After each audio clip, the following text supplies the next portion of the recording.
আজকে আপনাদের জন্য নিয়ে আসছি গ্রামীণ স্বাদে একদম খুব সুন্দরভাবে থানকুনি পাতার কোপ্তা কারি রেসিপি। আর এই রেসিপিটা একবার আপনারা বাসায় বানালে অবশ্যই বুঝতে পারবেন এটা কতটা দুর্দান্ত স্বাদের এবং লোভনীয়। এই কারি বানাতে কি কি লাগে সবকিছু নিয়ে আজকের এই ভিডিওতে। এই রেসিপি একবার খেলে বারবার খেতে ইচ্ছে করবে, আপনার বাসার সবাই বলবে আবার বানিয়ে দাও। তো প্রথমে আমি চলে আসলাম, প্রথমে আমি থানকুনি পাতাগুলো একদম ভালো করে পরিষ্কার করে ধুয়ে নিয়েছি। আর এখানে নিয়েছি একটি কাঁচকলা, 2টি আলু, আর সাথে নিয়েছি একটি ডিম, আর নিয়েছি পরিমাণ মতো মসুরির ডাল। তারপর এই তো দেখুন আমি এখানে আলুটা কেটে তারপর কলাটা কেটে সেদ্ধ বসিয়ে দিয়েছি চুলাতে। আর এই দিক দিয়ে দেখুন আমি খুব সুন্দর করে ডালগুলো আগে ভিজিয়ে রেখেছিলাম। তো ডালটা ধুয়ে এখন আমি সেটাকে এই তো দেখুন একদম ব্লেন্ডারের সাহায্যে ব্লেন্ড করে নেব। আর এটাকে আমি আধা ভাঙা করে নিব। এই তো দেখুন ব্লেন্ড করা হয়ে গিয়েছে। আর এখন আমি থানকুনি পাতাগুলো ধুয়ে রাখা সেগুলো এখন ভালো করে একদম কুচি কুচি করে নেব। আর এটা যত মিহি কুচি হবে খেতে কিন্তু ততই দুর্দান্ত এবং মজা হবে। ওই দিক দিয়ে কলা আলু সেদ্ধ বসিয়ে দিয়েছি, এদিক দিয়ে ডাল ব্লেন্ড করে নিয়েছি, আর এদিক দিয়ে থানকুনি পাতাগুলো আমি খুব সুন্দর করে একদম কুচিয়ে নিব। আপনারা এভাবে অবশ্যই কুচিয়ে নেবেন। আপনারা চাইলে এটাকে ব্লেন্ড করে নিতে পারেন, কিন্তু আমি ব্লেন্ড করব না, আমি এটাকে কুচিয়ে নিব। আর এই তো দেখুন আমি বটি দিয়ে কুচিয়ে নিচ্ছি, কারণ বটি দিয়ে কুচালে আমার কাছে বেশ ভালো লাগে। তো এই তো আমি বটি দিয়ে বেশি ভালো পারি, তাই জন্য বটি দিয়ে কুচিয়ে নিচ্ছি একদম মিহি কুচানো করেই। আর আমার কাছে কুচাতে কিন্তু ভালোই লাগে। তো আপনারা অবশ্যই এভাবে করার চেষ্টা করবেন। তো আপনাদের সাথে কথা বলতে বলতে অলরেডি আমার সবগুলা পাতায় কুচানো হয়ে গিয়েছে। আর এই তো দেখুন কুচানো পাতাগুলো কত সুন্দর লাগছে। এখন আমি এগুলা বাটিতে তুলে নেব। আর বাটিতে তুলে নিয়ে তারপর এখানে রেখে দিলাম। এখন আমি বাকি পর্যায়ে চলে যাব অন্যান্য কাজগুলো করার জন্য। তো এখানে প্রথমে আমি এই তো একটি বাটি নিয়ে নিলাম। বাটিতে আমি পরিমাণ মতো বেশি করে পেঁয়াজ কেটে নিয়েছি। তো এখন আমি পরিমাণ মতো পেঁয়াজগুলো দিয়ে দিচ্ছি। পেঁয়াজটা আমি একদম কুচি কুচি করে কেটেছি, আপনারা চাইলে এভাবে কাটতে পারেন। আর যদি মোটা করে দেন তাও ভালো হবে। তো মোটা করে দেওয়ার চাইতে চিকন করে দিলে বেশি ভালো হবে। পেঁয়াজগুলো দেওয়ার পর প্রথমেই হলুদের গুঁড়া দিয়ে দিলাম, এখন ধনিয়ার গুঁড়া দিয়ে দিলাম পরিমাণ মতো, এখন দিয়ে দিলাম জিরার গুঁড়া পরিমাণ মতো। আপনারা আপনাদের ইচ্ছে মতো মশলা ব্যবহার করতে পারেন।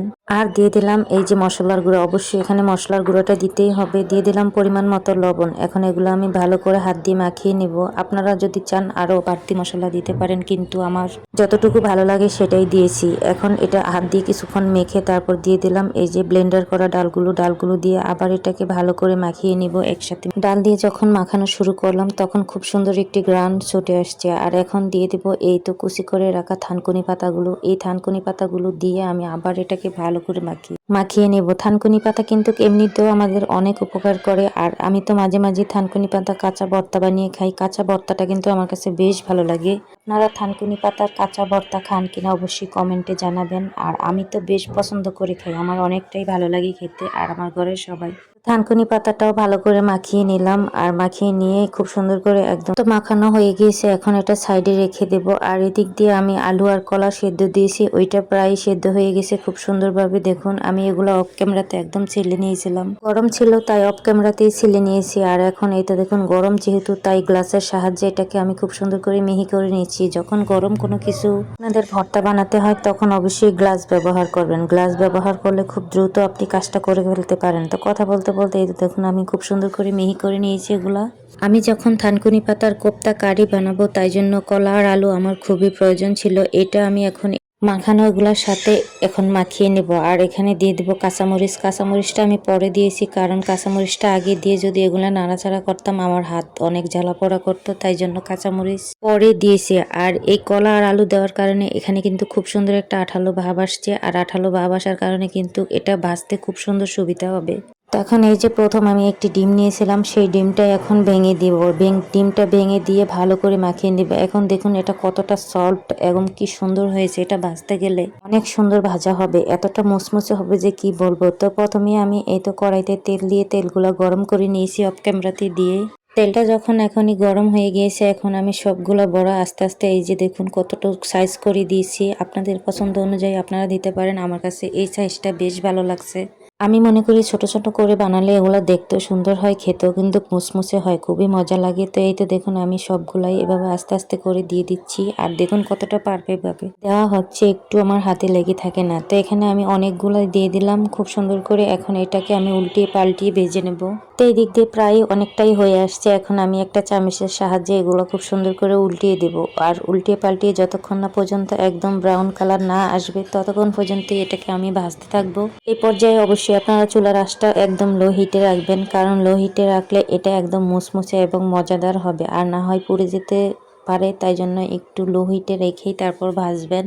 আমি এই তো দেখুন চামচের সাহায্যে খুব সুন্দর করে নাড়াচাড়া করে উল্টিয়ে পাল্টিয়ে একদম খুব সুন্দর করে পাপড়াগুলো ভেজে নিয়েছি। এটাকে আমরা কোপ্তা বলি, বড়া বলি, পাপড়া বলি, আপনি যেটা খুশি বলতে পারেন।